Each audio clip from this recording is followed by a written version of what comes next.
తెలంగాణ ప్రభుత్వం ప్రవేశపెట్టిన బడ్జెట్ నిరాశాజనకంగా ఉందని మాజీ మంత్రి కేటీఆర్ అన్నారు. 6 గ్యారెంటీల అమలుకు 1,25,000 కోట్లు అవసరమైతే బడ్జెట్లో మాత్రం కేవలం 53,000 కోట్లు కేటాయించారని విమర్శించారు.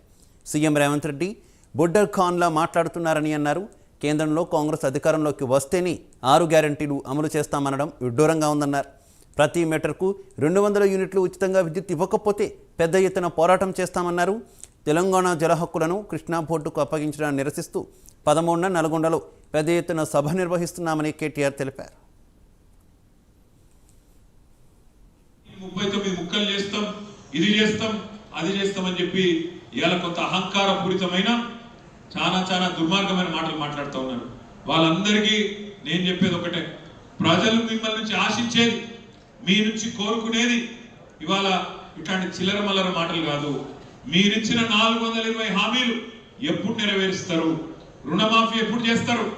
మహాలక్ష్మిలో 2,500 రూపాయలు నెలకు 1,67,00,000 మంది ఆడబిడ్డలకు ఎప్పుడు చాలు చేస్తారు? అదేవిధంగా ఇంకా గృహజ్యోతి లాంటి కార్యక్రమాలు, ఇంకా రైతు భరోసా లాంటి కార్యక్రమాలు ఎప్పుడు చాలు చేస్తారనే మాట ఇలా రాష్ట్రం మొత్తం ప్రజలందరూ చూస్తూ ఉన్నారు.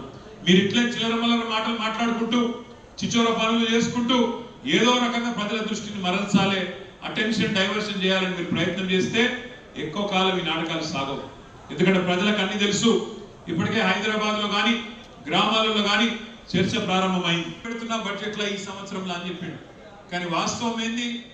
మా ఆడబిడ్డలకు చెప్పిండ్రు, అత్తయ్యలు మామకు 4,000, ఇంట్లో 2 ముసలోళ్ళు ఉంటే చెరి 4,000 ఇస్తాం, కోడలికి 2,500 ఇస్తామని చెప్పారు మహాలక్ష్మి అనే స్కీమ్ లో.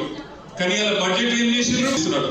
బడ్జెట్ లో చెప్తున్నాడు ఈ 420 హామీల అమలు కోసం 53,000 కోట్లు పెడుతున్నాడు.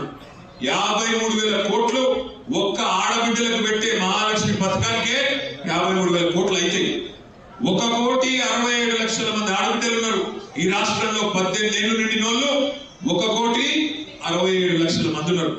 ఒక్కొక్కరికి నెలకు 2,500 ఇస్తే దానికే నెలకు 4,500 కోట్లు అవుతుంది, సంవత్సరానికి 53,000 కోట్లు అవుతుంది. మరి అట్లాంటప్పుడు నేను రేవంత్ రెడ్డిని ఇవాళ బడ్జెట్ ప్రవేశపెట్టిన బట్టి విక్రమార్క గారిని నేను అడుగుతా ఉన్నా, 53,000 కోట్లు 420 పథకాలకని మీరు బుకాయిస్తే, దొంగ మాటలు చెప్తే ఎట్లా నమ్మాలి ప్రజలని నేను అడుగుతా ఉన్నా. 39,000 కోట్ల రుణమాఫీ ఒక దిక్కున్నది, 53,000 కోట్లు మహాలక్ష్మి పథకంకి ఉన్నది, రైతు భరోసా అన్నావు దానికే 24,000 కోట్లు. మరి ఇవన్నీ కలిపితే 1,25,000 కోట్లు దాటిపోతుంది. అదే చిట్చాట్లో సీఎం రేవంత్ రెడ్డి కీలక